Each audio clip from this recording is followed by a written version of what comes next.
दोस्तों नमस्कार, आदाब, सत श्री अकाल। उर्मिलेश संवाद के इस कार्यक्रम में आपका बहुत बहुत स्वागत है। मैं हूं उर्मिलेश।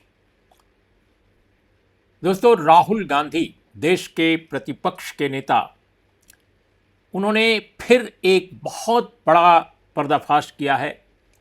और ये पर्दाफाश है हमारी जो चुनाव प्रणाली है, हमारा जो इलेक्टोरल सिस्टम है, उसकी अंदर की गड़बड़ियों का, जिसको राहुल गांधी अपनी भाषा में वोट चोरी कहते हैं। मैं उसको विद इन द कोट कर देता हूं।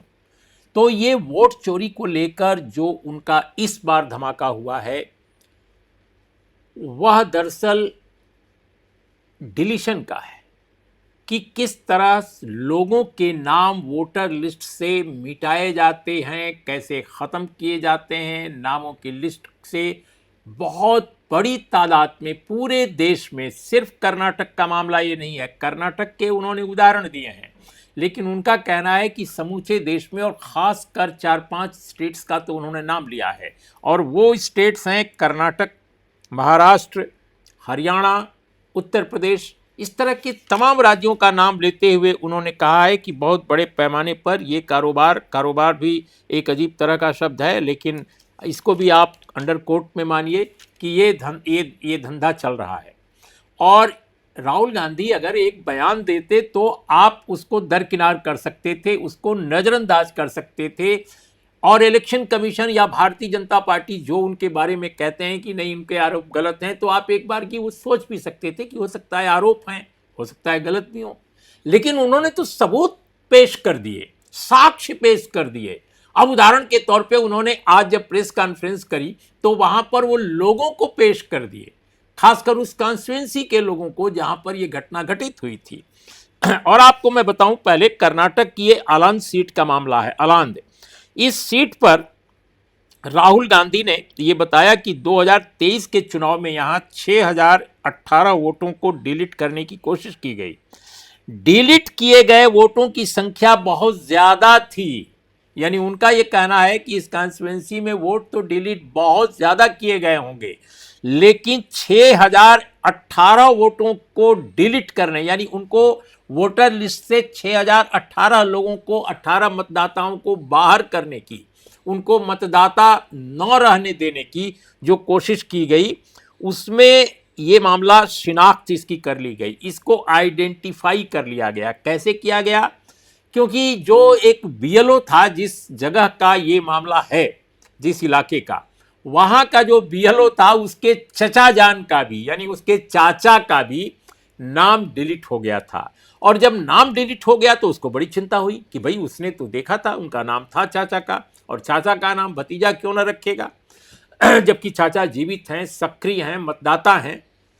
तो उसने जब छानबीन की तो पता चला कि उनका नाम वाकई गायब कर दिया गया है। फिर उसने लगातार इस बारे में अधिकारियों से बातचीत की और तमाम चीज़ें की, तो पता चला कि 6018 वोटरों के साथ ऐसा हुआ है। तब जाकर ये मामला ख़त्म किया गया और फिर से वे वोटर के रूप में बरकरार रहे। पता चला कि ये सब जो चीज़ें हैं वो फ़ोन नंबर के जरिए लॉगिन करके किया गया, और ज़्यादातर जो लोगों के फ़ोन नंबर थे, वो जो ऑपरेशन था वो बाहर से किया गया। सॉफ्टवेयर और बाहरी नंबरों से ये सारा खेल हुआ, राज्य के बाहर के नंबरों के जरिए किया गया। यह भी राहुल गांधी ने अपनी प्रेस कॉन्फ्रेंस में साफ साफ बताया। अब सवाल इस बात का है कि ये कैसे हो रहा है, क्यों हो रहा है। उन्होंने उदाहरण दिया कि गोदाबाई 63 साल की जो हैं, उन्होंने एक वीडियो जिसमें कि कथित तौर पर वोट जो है डिलीशन का आवेदन दिया था, ये भी एक पेश कर दिया कि उनके बारे में कहा गया कि वो वोटर लिस्ट से अपना नाम हटाने का आवेदन दिया था। पर सच ये था कि उन्होंने ऐसा कुछ भी नहीं किया।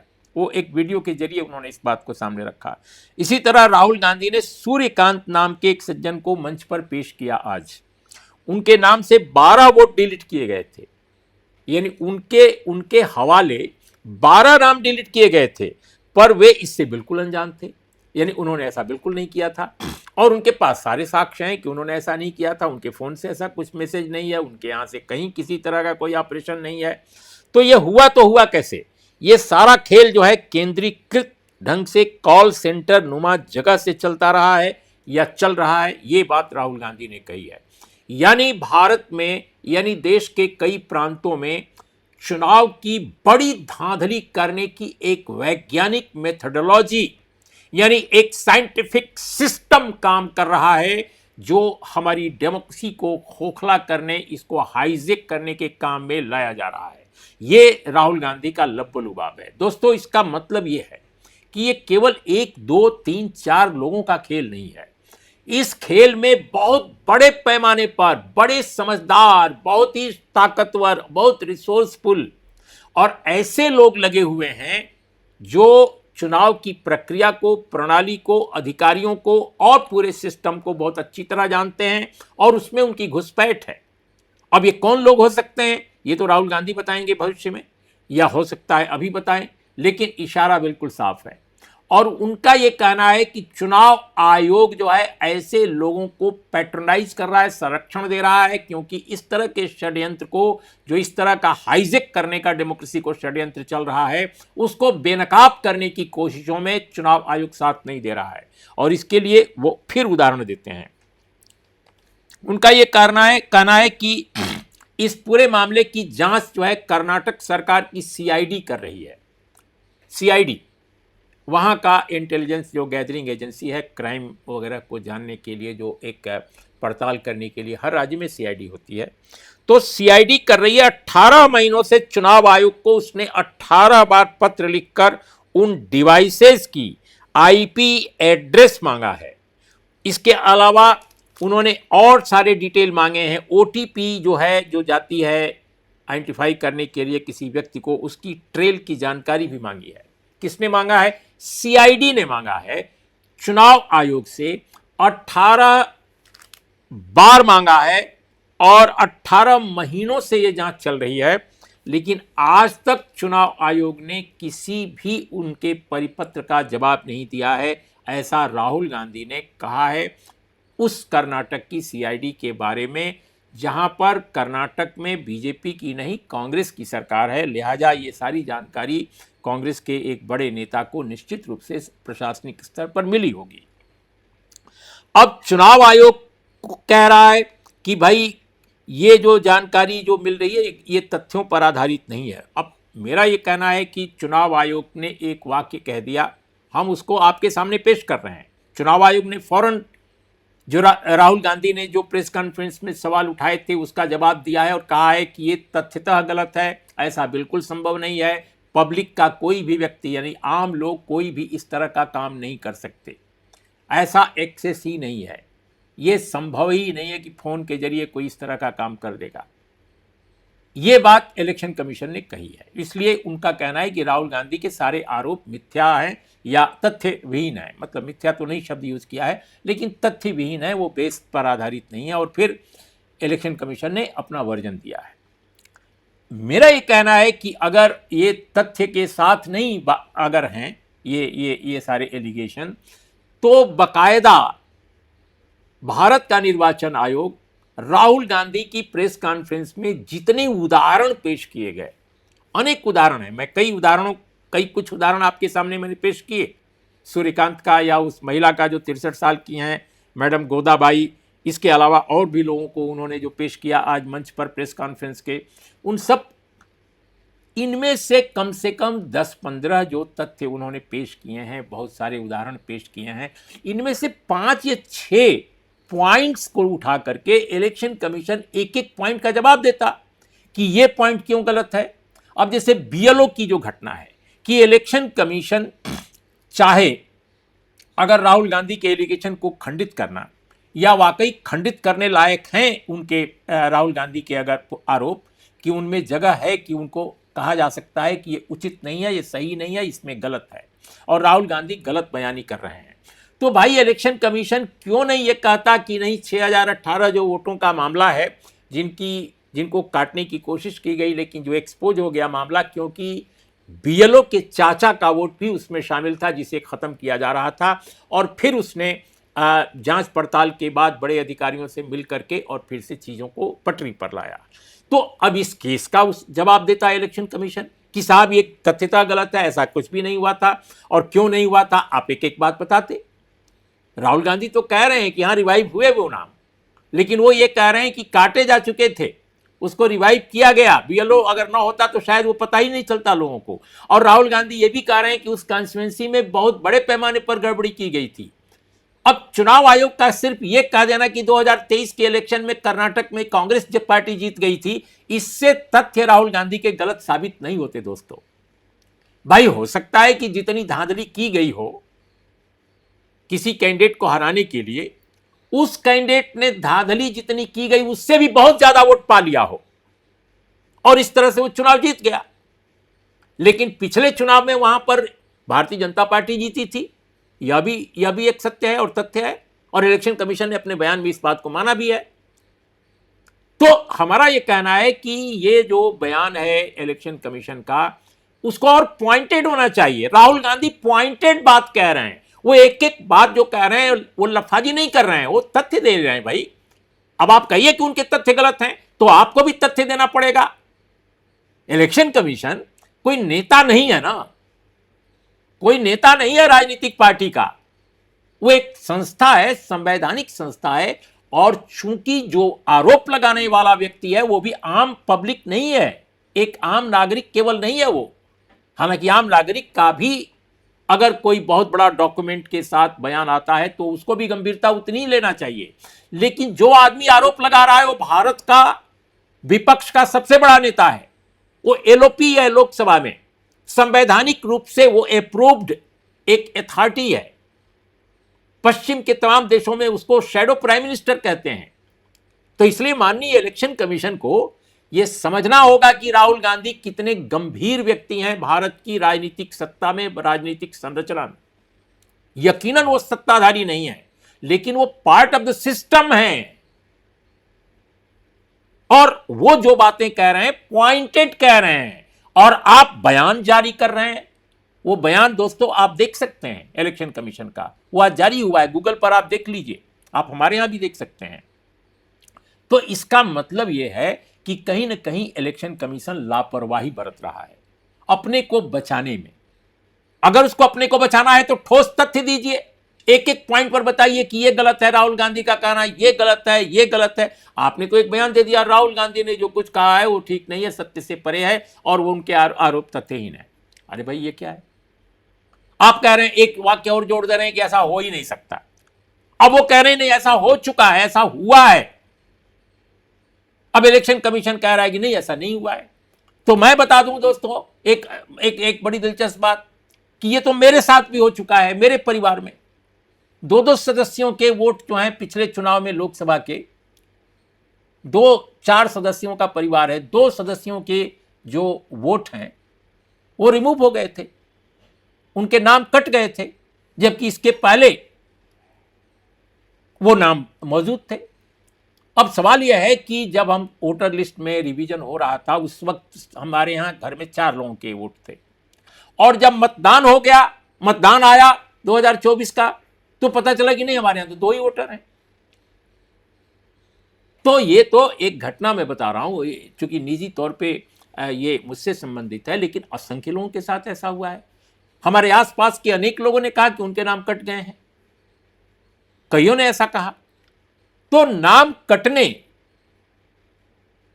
का ये जो सिलसिला है भारत में और खासकर हिंदी हार्टलैंड में तो बहुत बड़े पैमाने पर है। और ये तो केस कर्नाटक का है, महाराष्ट्र का भी मामला उठाया गया है, वहां तो जोड़े गए थे बहुत सारे नाम। अब हरियाणा में क्या होगा मैं नहीं जानता, क्योंकि मैंने सुना है कि हरियाणा भी आगे आने वाला है। और दोस्तों एक बात वो ये कह रहे हैं राहुल गांधी कि कर्नाटक, हरियाणा, यूपी, महाराष्ट्र में किसी संगठित ताकत की तरफ से करोड़ों वोटरों को डिलीट करने का निशाना बनाया गया है, उनको उनके वोटों को खत्म करने का निशाना बनाया गया है। वो कह रहे हैं कि हमारे पास 100% सबूत हैं और उनको हम आपके सामने ला रहे हैं। हम अपनी ओर से नहीं बोल रहे हैं, तथ्यों की तरफ से बोल रहे हैं, तथ्यों की रोशनी में बोल रहे हैं। उनका कहना है कि आयोग कुछ भी बताने को तैयार नहीं है, हम इसकी जांच पड़ताल कराने चाहते हैं। हमारे यहाँ कर्नाटक की सरकार सीआईडी के जरिए इसकी जांच पड़ताल करा रही है, लेकिन उसमें सहयोग नहीं दे रहा है इलेक्शन कमीशन। सवाल इस बात का है कि इलेक्शन कमीशन अगर एक राज्य की सरकार जो निर्वाचित सरकार है और उसके राज्य में ये घटना घटी है तो उसको सहयोग क्यों नहीं कर रहा है? इस पर भी जवाब देना चाहिए था इलेक्शन कमीशन को। लेकिन इलेक्शन कमीशन ने कर्नाटक सरकार के सीआईडी के 18 बार के रिक्वेस्ट पर कोई जवाब नहीं दिया है। क्यों नहीं दिया है भाई, ये तो सवाल उठता है। माननीय Gyanesh Kumar ji, chief election commissioner of this country, वो तो बहुत तीखी भाषा में बात करते हैं राहुल गांधी और तमाम जो भी आरोप उन पर लगाता है। वो लगता है जैसे कि वो एकदम शिखर पर बैठे हैं और सब लोग जो हैं बस उनकी बात सुन करके उनको बिल्कुल साफ साफ कह दें कि हाँ आप सही हैं। लेकिन भाई ये तो साफ साफ सरकारी स्तर पर बात आई है सामने कि 18 बार मांगा गया है, लेकिन आपने जवाब नहीं दिया, आपने कोई सहयोग नहीं किया। तो अब सवाल ये है कि ये क्या बताता है, इससे बहुत सारी बातें तो सामने आ रही हैं कि कहीं ना कहीं इलेक्शन कमीशन फंसा हुआ है बहुत बुरी तरह। इलेक्शन कमीशन अगर एक संवैधानिक संस्था है तो संवैधानिक तौर पे जो सरकार चुनी हुई किसी राज्य में काम कर रही है उसके साथ डायलॉग जो हो रहा है, उसके साथ जो ज्ञापनों का, परिपत्रों का आदान प्रदान हो रहा है, उसमें सहयोग से इनकार क्यों कर रहा है इलेक्शन कमीशन? क्या वो सिर्फ बीजेपी की सरकार के साथ सहयोग करेगा? क्या वो केंद्र सरकार के साथ सहयोग करेगा? सिर्फ क्या राज्य सरकार के साथ सहयोग करने से परहेज किया गया है इलेक्शन कमीशन की किसी नियमावली में? एक बड़ा सवाल है। दूसरी बात यह है दोस्तों कि चुनाव आयोग को राहुल गांधी ने 7 दिन का समय दिया है। आपको याद होगा ना, एक बार चुनाव आयोग ने उनको समय दिया था कि आप इतने दिन तक के अंदर माफी मांग लें, तत्काल माफी मांगे। राहुल गांधी इस तरह की बात वो करते थे। पता नहीं इसके बाद क्या करते अगर माफी ना मांगते तो। उन्होंने तो ठोस ढंग से कह दिया कि कहीं कोई सवाल ही नहीं उठता माफी मांगने का, हमारे पास तो ठोस सबूत हैं। फिर ज्ञानेश कुमार जी और इलेक्शन कमीशन पूरा खामोश हो गया, अब तक खामोश है। इस बार राहुल गांधी ने कहा है इलेक्शन कमीशन को कि 7 दिनों के अंदर आप उन मोबाइल नंबरों और ओटीपी आदि से जुड़े सारे आंकड़ों को पब्लिक करें जिनका इस्तेमाल वोटरों का नाम काटने में इस्तेमाल हुआ है। अब देखिए कि इलेक्शन कमीशन क्या करता है। ज्ञानेश कुमार जी की अगुवाई वाला ये जो पूरा का पूरा ढांचा है, वो हमारी संवैधानिक व्यवस्था में जो चीज़ें सामने आ रही हैं, जो उजागर हो रही हैं, क्या उनके निराकरण, उनको लेकर जो शंकाएं हैं, जो कन्फ्यूजन है, क्या उनको रिमूव करने के प्रयासों में वो सहयोग करता है या नहीं करता है? आज का असल सवाल यही है, क्योंकि अभी तक भारतीय जनता पार्टी केवल राहुल गांधी पर सवाल उठा रही है कि उनके तथ्य सही नहीं है और एक इलेक्शन कमीशन उठा रहा है, लेकिन पूरे देश में राहुल गांधी को सीरियसली लिया जा रहा है, क्योंकि देश के हर कोने में लोगों के वोटर लिस्ट से उनके नाम कई जगह गायब हो रहे हैं और कई जगह रहस्यमय ढंग से नाम जुड़ रहे हैं। अभी मैंने देखा कि ये भी इस बार कहा जा रहा है एसआईआर में कि इतने नाम कटने हैं। अरे भाई, ये कौन डिसाइड करने वाला कौन होता है कितने नाम कटने हैं? वहां पर काटने के लिए संवैधानिक रूप से तौर तरीके खोजे जा रहे हैं कि ये डॉक्यूमेंट नहीं होगा तो ये कट जाएगा, ये नहीं होगा तो ये कट जाएगा नाम आपका। वो तो अच्छी बात है कि माननीय सुप्रीम कोर्ट ने याचिकाकर्ताओं के अपील पर, उनके विमर्श पर, उनके वकीलों की दलील पर प्रभावित होकर के और कह दिया कि आधार को आपको शामिल करना पड़ेगा 11 डॉक्यूमेंट के साथ, यानी 12वां डॉक्यूमेंट मानना पड़ेगा। अगर आधार को न माना जाता तो न जाने किस तरह आधारहीन ढंग से इस देश के इलेक्शन कमीशन के निर्देश पर बिहार में एसआईआर के नाम पर लोगों के नाम काटे जाते, लोगों को वोटर बनने ही नहीं दिया जाता। अब देखना है कि आगे क्या होता है। राहुल गांधी ने कहा कि यह हाइड्रोजन बम नहीं है। वो कहते थे ना कि एक बहुत बड़ा पर्दाफाश कर रहे हैं। उन्होंने पहले वाले पर्दाफाश को एटमी पर्दाफाश कहा, यानी धमाकेदार एटम बम जैसा पर्दाफाश, और अगले को उन्होंने कहा था कि हाइड्रोजन बम जैसा पर्दाफाश होगा, बहुत बड़ा।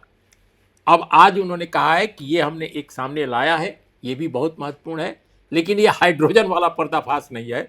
वो पर्दाफाश अगली बार जल्दी ही होगा, बहुत वेल डॉक्यूमेंटेड एविडेंसेस के साथ, और वो जब होगा तो उनका कहना है कि देश के प्रधानमंत्री बहुत मुश्किल में पड़ेंगे। ये बात उन्होंने कही है। अब देखना है कि सरकार की तैयारी क्या होती है, इलेक्शन कमीशन का जवाब क्या बनता है आगे होने वाले पर्दाफाश पर। तो दोस्तों, आज इतना ही। नमस्कार, आदाब, सत श्री अकाल।